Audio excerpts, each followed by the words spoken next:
That's too funny. Mayor Martinez will start. Okay, perfect. Mayor, the floor is yours. Thank you. Be careful. Don't no. fall in there. That would be like, Yeah, that would be a disaster. be right on the news. Everybody ready? Okay. And go. Hello, everyone. Thank you all for being here today. My name is Tracy Martinez, and I'm going to give that to you because it's going to fall off. Good to go? Okay. Hello, everyone, and thank you for being here today. My name is Tracy Martinez, and I'm the mayor of Del Mar. We are very excited to have Congressman Mike Levin and House Democratic leader Hakeem Jeffries here with us today to highlight the City of Del Mar's commitment to climate resiliency and the protection of our community and natural resources. The City of Del Mar has demonstrated great leadership and commitment to plan for sea level rise, to protect beaches, coastal bluffs, and resources, and minimize the impacts to our residents, businesses, and many visitors. Thanks to the efforts of Congressman Mike Levin, the city was awarded $750,000 in federal funding for Del Mar's Climate Resiliency and Coastal Access Improvement Project. This project will help protect critical natural resources here in the San Diego Lagoon, and it is an important part of the city's response to the effects of climate change. The city plans for natural adaptation includes beach nourishment and a living shoreline strategy to reduce flood risk. This grant funding will help the city invest in plans for a vegetated berm levee along the San Diego riverbank, minimizing flooding to our city and state fairgrounds. The remaining grant funds will be invested in a brand new at-grade boardwalk and trail along the lagoon for improved pedestrian access and will complete the Del Mar River Path Trail Loop connection to Crest Canyon. Mike, thank you for your ongoing commitment to Del Mar and the rest of the 49th Congressional District. We recognize and appreciate all your hard work. And with that, please join me in giving our Congressman Mike Levin a warm welcome. Appreciate you. Thank you. Well, good morning, everybody. Welcome to our beautiful district. I want to thank the mayor for that kind introduction. I want to thank our great council members behind me, and of course, I want to thank the next Speaker of the House and our great leader, Hakeem Jeffries, for joining us again here in the 49th Congressional District. I am so grateful to Hakeem for adeptly leading our caucus through the pandemic. He was the chairman of the House Democratic Caucus during a very uncertain time, and we needed a steady hand and a great communicator, and we were very fortunate that Hakeem was the right person at the right time to lead our caucus. And then, of course, now, as the, for now, minority leader in the House of Representatives, he is doing an amazing job standing up for our values and helping to bring us together. And I'm very, very excited he's back here today. We're here for a couple of reasons, but one is to celebrate the historic accomplishments of the last Congress, and specifically the Inflation Reduction Act. Just this past week marked the one-year anniversary of this historic legislation. In fact, the most significant climate legislation in the history of the United States and the history of any nation. And as a former environmental attorney who ran for Congress in 2018 as a clean energy advocate, I can tell you that when we saw President Biden sign the Inflation Reduction Act into law, after all the ups and downs and the fits and starts that led to the signing of that legislation, after all the work we did on the Select Committee for the Climate Crisis and the House Natural Resources Committee, where I was honored to serve and continue to serve, it was the best day among many great days that I've had. It wasn't the only big piece of legislation, though, that we got done. Another was the bipartisan infrastructure law. And I continue to believe we can do great things when we work together. We've already delivered to the 49th Congressional District approximately $100 million in projects from the bipartisan infrastructure law. And we're here at San Diego Lagoon with a bridge behind us, a bridge that definitely needs some help. We're working with our partners at the state level and the local level to ensure we get every dollar in federal funding to replace that bridge, improve it, and to make sure that people who are coming to the Del Mar Fairgrounds can do so using rail. We're going to try to modernize rail throughout this entire region. You all know how precarious the rail corridor connecting Los Angeles and San Diego is how important it is to our community. I was just with the leader on the way over here mentioning some of the work that's being done in that regard, and it's going to be made possible because of the bipartisan infrastructure law and the Inflation Reduction Act. This community knows the reality of the climate crisis. It is not theoretical for us. We see the eroding beaches, we see the collapsing bluffs, and we know how important it is to communities up and down this coast that we do all we can to accelerate the transition to a more sustainable future. It's how I feel as the parent of two young kids who are 11 and 9 years old, that they're going to inherit a safer planet, cleaner environment, better air quality, better water quality. That's a big reason why I decided to run for Congress, big reason why I continue to serve. And the future of our environment is on the line right now. House Republicans are doing all they can, whether through the appropriations process or anything else, to undermine the progress that we made with the Inflation Reduction Act. We can't allow that to happen. So, a couple of specifics for you. In the first year of the Inflation Reduction Act, 170,000 good-paying jobs across the country have been created, including over 5,000 here in California alone. That sparked $278 billion in climate investment, including $11.9 billion here in California, and over $55 million to enhance our air monitoring and reduce local pollution and emissions. All that was done in 1 year, just 1 year. We're just getting started. That's the result of President Biden. It's the result of House Democrats. And I'm so grateful to have the leader of House Democrats with us today. Give it up for Hakeem Jeffries. Thank you, Hakeem. Good morning. It's an honor and a privilege to be here. Certainly so thankful for the leadership of Congressman Mike Levin, who is a tremendous champion for the climate, tremendous champion for the communities that he is privileged to represent here in the United States Congress. To Mayor Martinez, to the distinguished members of the council, thank you for your leadership as well. The climate crisis is real, and you feel it here in Southern California, as we are on the brink of perhaps an extraordinary extreme weather event here in Del Mar in the San Diego area for the first time since 1939. The climate crisis is real. It's upon us, and we cannot afford to bury our heads in the sand as a society. And there's a big difference between the approach that is being led by Congressman Mike Levin and the extreme MAGA Republicans on the other side of the aisle. House Democrats believe that we must confront the climate crisis with the fierce urgency of now. We must protect our environment. We must cherish and nourish our ecosystem. There is no planet B. And so the time is now. That is why we're proud, under the leadership of President Biden, with tremendous advocacy from House Democrats like Congressman Levin, to have passed the Inflation Reduction Act. The Inflation Reduction Act is the largest investment in confronting the climate crisis in the history of the world.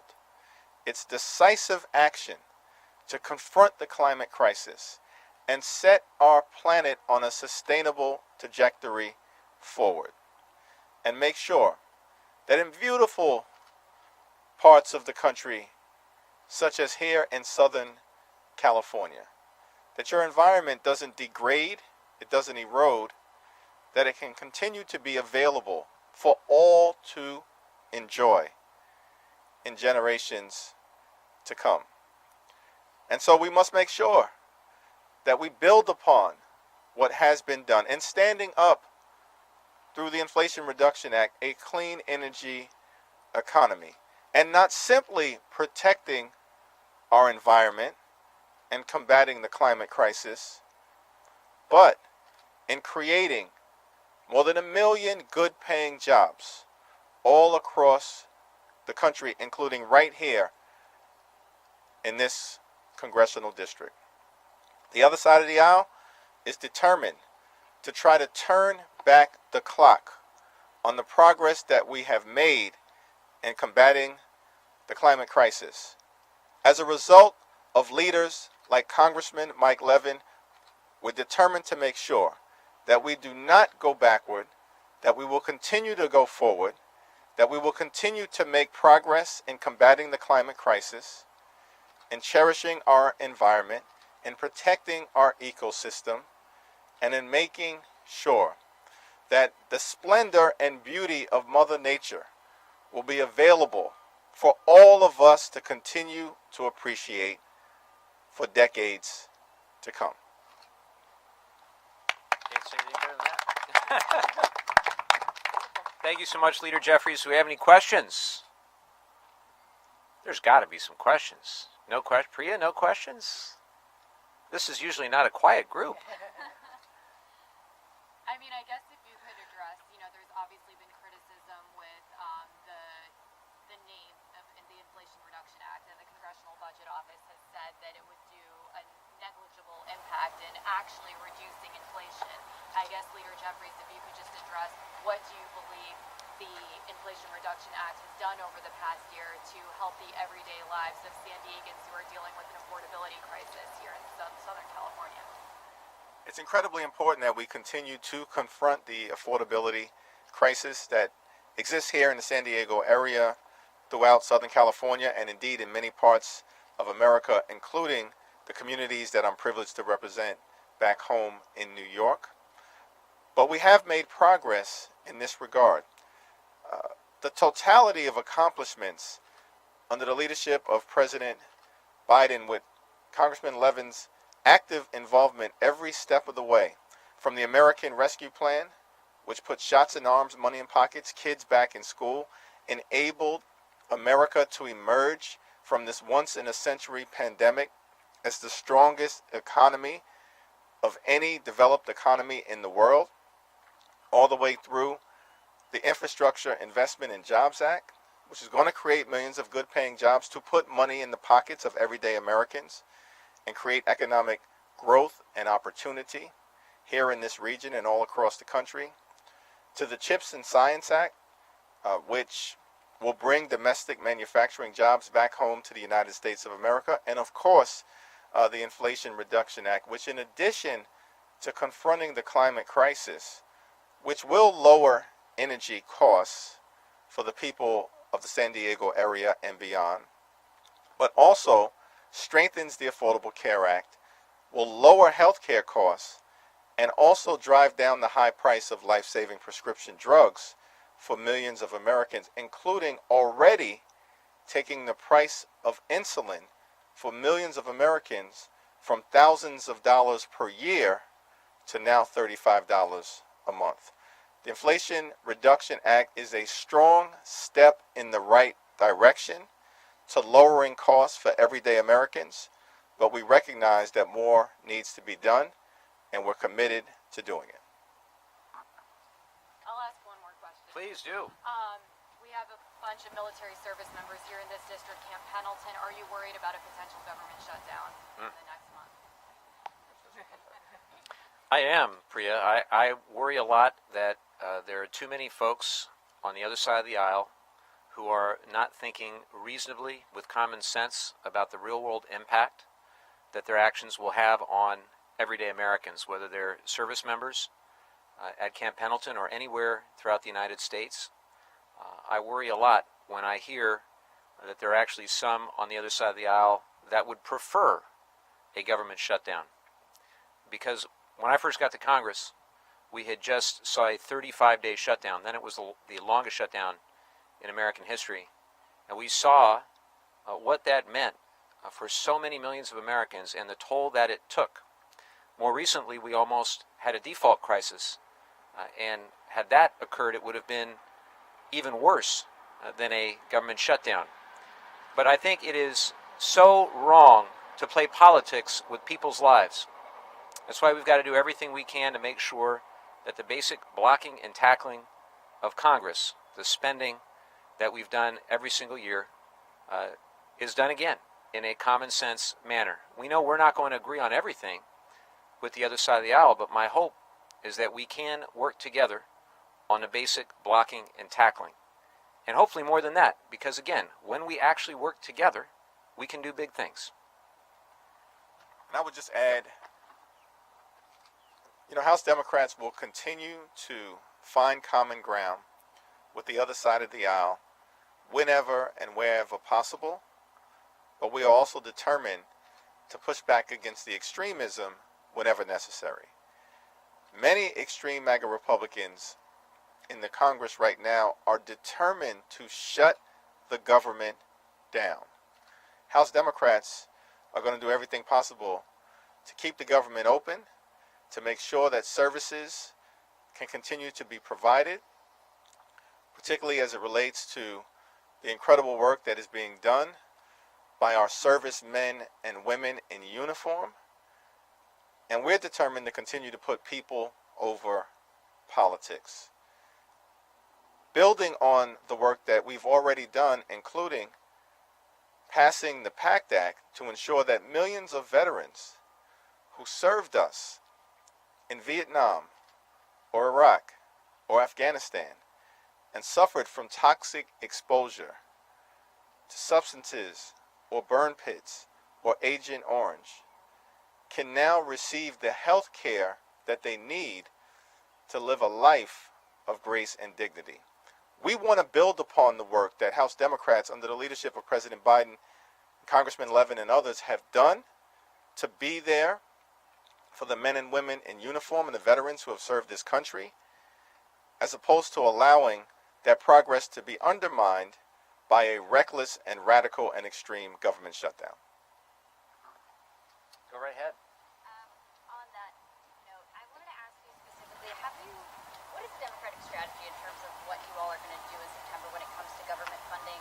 Speaker McCarthy has already telegraphed to Republicans that they need that short-term resolution to be passed. Are Democrats willing to supply those votes? Has McCarthy even asked you for that help to make sure that the government is not shut down?